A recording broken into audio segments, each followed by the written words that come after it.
So hi, welcome all of you to my channel. So आज के video में जो कि अभी कैंपस प्लेसमेंट्स सभी के नज़दीक आने लगे हैं, बहुत लोग के शुरू हो गए होंगे, तो मैंने सोचा क्यों नहीं कि वो मैं अपना कैंपस प्लेसमेंट शेयर करूं आप लोगों से। तो मैंने बहुत सारे इंटरव्यूज़ दिए हैं। ये कहानी है उसी उन्हीं में से एक इंटरव्यूज़ की, डेलॉयट की। So I currently work at Deloitte. तो मैंने सोचा कि हो सकता है इससे आप लोग थोड़ा हेल्प मिल जाए कि मतलब कि कैसे प्रिपेयर करना है, क्या करना है, क्या पूछते हैं वो इंटरव्यूज़ में, जैसे गाइडेंस की तरह। ठीक है।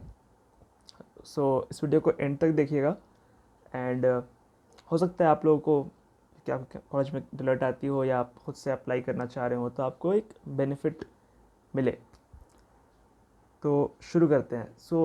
पहले तो डेलॉयट आपके कॉलेज में आती है तो वो दो नामों से आती है, तो लोग जनरली कंफ्यूज होते हैं। ठीक है।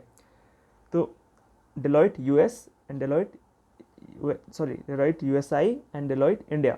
ठीक है। तो डेलॉयट जो है एक बड़ी कंपनी है, बहुत पेरेंट बहुत बड़ा है, तो उसके बहुत सारे छोटे छोटे छोटे छोटे मेंबर फर्म्स होते हैं। मेंबर फर्म्स मतलब क्या हुआ, से हर कंट्री का एक डेलॉयट होती है जो उस कंट्री में, मतलब उस कंट्री के लिए काम करती है, उस कंट्री में जो बाकी कंपनीज हैं उनमें देखभाल करती है। इसलिए जैसे डेलॉयट इंडिया ये एक मेंबर फर्म हो गया। ठीक है। डेलॉयट यूएस ये एक मेंबर फर्म हो गया। ठीक है। और इंडिया में एक और है Deloitte US I, Deloitte US India. तो ये क्या करती है, डेलॉयट यूएस इंडिया, यहाँ इंडियन एम्प्लॉयज़ जो हैं, जो यहाँ काम करते हैं, जैसे कि फॉर एग्जांपल हम लोग यूएस के कंपनीज़ के लिए काम करते हैं, यूएस के क्लाइंट्स के लिए काम करते हैं। हम उन्हें डेलॉयट यूएस के साथ डेलॉयट मतलब कि हम लोग हेल्प करके ये नया मेंबर फर्म बनाया Deloitte US India, which is completely different from Deloitte India. So Deloitte USI अलग, डेलॉयट इंडिया अलग। ठीक है। Deloitte USI helps Deloitte US in their clients. ठीक है। डेलॉयट इंडिया इंडियन कंपनीज आसपास की जो कंट्रीज़ हैं, सिंगापुर हो गया, उन्हें उन्हें हेल्प करती है। ठीक है। अब डेलॉयट करती क्या है। डेलॉयट जो है मेजरली 4 सर्विस लाइंस में काम करती है। रिस्क एंड फाइनेंशियल एडवाइजरी, जिसमें हमें उस बारे में भी हम उसी का प्रोसेस अभी डिस्कस करेंगे। Consulting, tax, audit and assurance. इसी 4 में से डेलॉयट हायर करेगी आपको। इसी 4 के लिए डेलॉयट जनरली आती है हर कॉलेज में।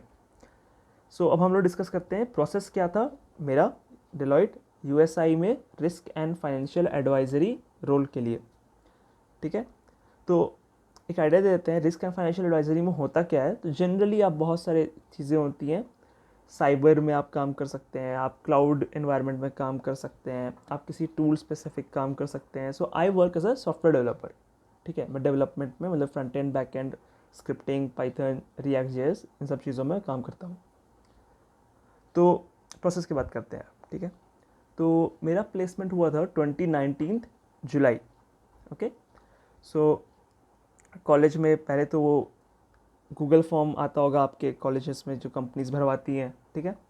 वो गूगल फॉर्म में सेम डे गूगल फॉर्म भरा कॉलेज के लिए, और एक डेलॉयट के लिए भी एक बहुत लंबा सा फॉर्म था, 3-4 पार्ट्स थे उसके, वो सब भरा, जिसमें आपको सब कुछ भरना पड़ता है, अपना नाम, एड्रेस, ब्ला ब्ला, सब कुछ इन्फॉर्मेशन। वो मैंने भरा, बहुत लंबा सा अच्छा खासा फॉर्म था, 30 मिनट्स अराउंड लगे थे हमें। एंड सेम डे हमें सुबह 12 बजे भरा, सेम डे 4 बजे हमें कॉल आ गया कि सभी का, जितने लोगों ने फॉर्म भरा था, कि आपका ऑनलाइन राउंड होगा।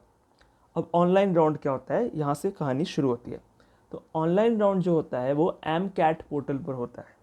एम कैट एक पोर्टल है जहाँ पे आपका मतलब कि ये लॉजिकल थिंकिंग, एप्टीट्यूड, ये सब सारी चीज़ें सब पूछते हैं उसमें। तो जनरली एम कैट वाले में आई थिंक 1 आवर या 1.5 आवर का एग्ज़ाम होता है वो। ठीक है। तो उसमें आपसे वो पूछते हैं एप्टी, कॉग्निटिव, लॉजिकल थिंकिंग, रीजनिंग, ये कॉमन रहता है। ठीक है। क्योंकि मेरा एडवाइजरी था, ठीक है, इसमें एक एक सेक्शन अगर आपका और ऐड हो जाता है, वो होता है सॉफ्टवेयर।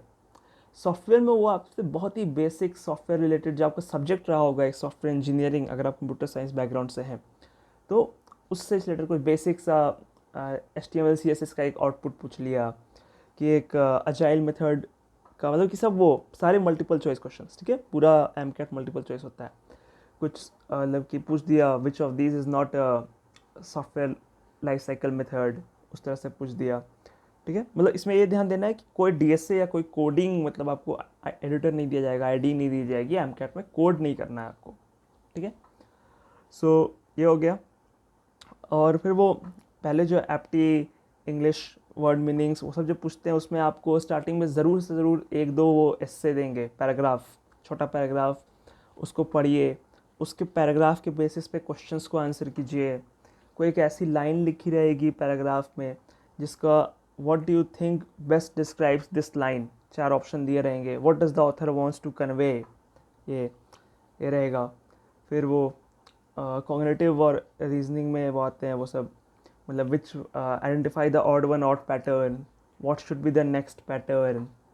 और फिर एप्टी में तो सीधा साधा रहता है, ज़्यादातर क्वेश्चन प्रॉफिट लॉस, परसेंटेज, ज़्यादातर इसके रहते हैं, रहता सभी से है, ज़्यादातर इससे रहते हैं। तो ये 1-2 घंटे का हो जाता है। फिर ये अच्छे से हो गया आपका, फिर वो ख़त्म। फिर हफ्ते 1.5 हफ्ते बाद हमारे यहाँ फिर शॉर्टलिस्टेड स्टूडेंट्स का एक नाम निकला, यहाँ से पहली शॉर्टलिस्टिंग हुई, ठीक है। अगला जो राउंड होता है उसे आप ग्रुप डिस्कशन या केस स्टडी राउंड कह सकते हैं, ठीक है। तो वो जो आपका इंडिविजुअल है, जो मॉडरेटर होते हैं, उन पर डिपेंड करता है, उसे वो आपको 1 by 1 बुला के वो चांस देते हैं बोलने का, या आप एक साथ जीडी करते हैं। जनरली ये रहता है कि आप सभी को एक कॉमन टॉपिक मिल जाएगा। अब वो इंस्ट्रक्टर के मन पे है कि आपको एक एक करके आके वहाँ सबके सामने आके 2 मिनट का टाइम दे और कहने को कहे उस टॉपिक पे, या आप लोग एक साथ जीडी करें, ग्रुप डिस्कशन करें, लास्ट में समराइज़ करें एक 5 से 10 मिनट टाइम लिमिट के अंदर। केस स्टडी का ये क्या बोलते हैं टॉपिक टेक्नोलॉजी रिलेटेड रहेगा, क्योंकि आप टेक्नोलॉजी में हैं। फॉर एग्जांपल जैसे आजकल कोविड टाइम चल रहा है, तो example I can give you that how technology has helped or affected the work from home culture, or how much technology has advanced due to the pandemic. Okay, so ये एक example हो सकता है। so आगे मैं suggest करूँगा इस video के एंड में how to prepare for each one of these, ठीक है। तो make sure you stay with me, stay patient with me, and once this round is done, the final round comes, the PI round. Okay, so PI round is like personal interview, एक ही round होता है, ठीक है। आपका technical round एक ही होगा अभी, नो एचआर और मैनेजमेंट राउंड जनरली नहीं होता है, ये मैं कैंपस प्लेसमेंट्स की तरफ से बात कर रहा हूँ, ठीक है। सो एक राउंड, उसमें क्या होता है, उसमें आपके क्वेश्चंस पूछे जाते हैं 1-on-1 या 2-on-1 हो सकता है, ठीक है।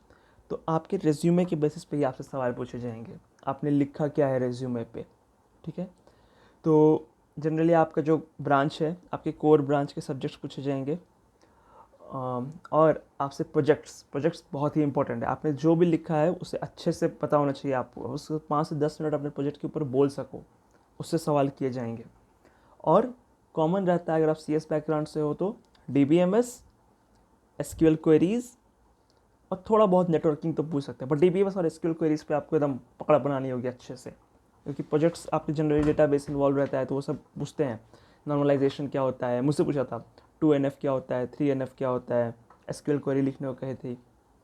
और कुछ ऐसा मतलब जनरली कभी कभार पूछ सकते हैं वो पजल्स, वो GFG पे पजल्स आते हैं ना, गीक्स पे पजल्स वाले, कि इन a cake, for example, like there's a cake, how many minimum number of ways you can cut it so that you can divide into 8 pieces, like minimum number of cuts required to cut a cake into 8 pieces. एक example दिया, ये पूछ सकते हैं। Apart from this I think या इतना ही रहता है। Projects, main focus projects, DBMS, SQL queries, core subjects आपके जो भी रहेंगे। यहाँ पे ध्यान देना है, रेज्यूमे में भी कुछ भी आप झूठ ना लिखिए, ये लोग करते हैं, मतलब वो हफ्ते दिन का IoT कोर्स कर लिया और प्रोजेक्ट्स में लिख दिया उसे, वो पकड़ लेते हैं और एक नेगेटिव फीडबैक देता है आपको। ये डिलॉयट नहीं, ये हर कंपनीज के लिए एक सजेशन दे रहा हूँ मैं आप लोग को, गलत नहीं लिखना कुछ।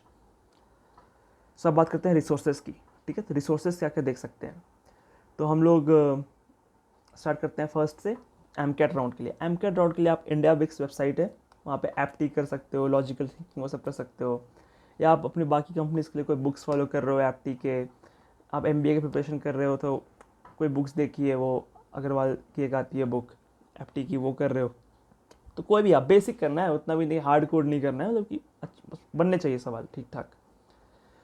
बाकी वो सॉफ्टवेयर वालों के लिए तो आप वही बेसिक HTML इनपुट आउटपुट देख लेना प्रीवियस ईयर क्वेश्चंस में, और केस स्टडी और GD के लिए सबसे सबसे इफेक्टिव राउंड है खुद से प्रैक्टिस करो। अपने फ्रेंड सर्कल बनाओ 3-4 लोगों का, अभी जूम पर ही सब कुछ हो रहा है, तो जूम पर कोशिश करो प्लेसमेंट से महीने दिन पहले 15 दिन पहले कोशिश करो कि अपने छोटा सा सर्कल बनाओ 3-4 लोगों का, और उसमें प्रैक्टिस करने की कोशिश करो, इम्प्रूव करो, पॉइंट्स लिखो कहाँ गलत जा रहे हैं।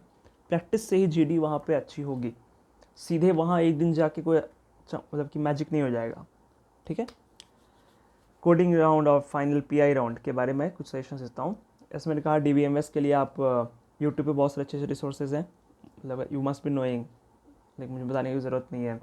आप Raman Babu Rahul app, Gate Smashers app, Sanchit Jain से पढ़ते हो, कहीं से भी पढ़ते हो, DBMS स्किल क्वेरीज कर लो, प्रोजेक्ट जो आपने किया उसके बारे में जानो। और और क्या, हाँ यार, अगर आपको किसी भी टाइम लगे, मेरे पर्सनल एक मतलब पॉइंट है मेरी तरफ से, कि आपको लगे कि आपका इंटरव्यू अगर आपके सही नहीं जा रहा है, तो आप अपना इंटरेस्ट बता दो वहाँ पे।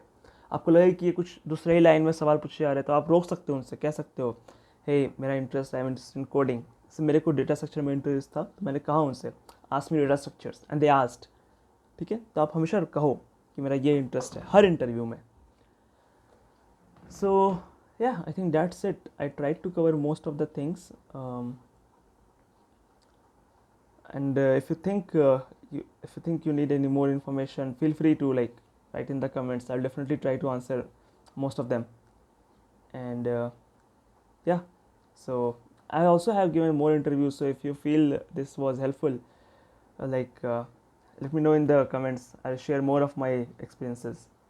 So all the best for your placements. Wish you all the best luck, and just like rock it guys, and stay safe, take care, bye bye, see you in the next one.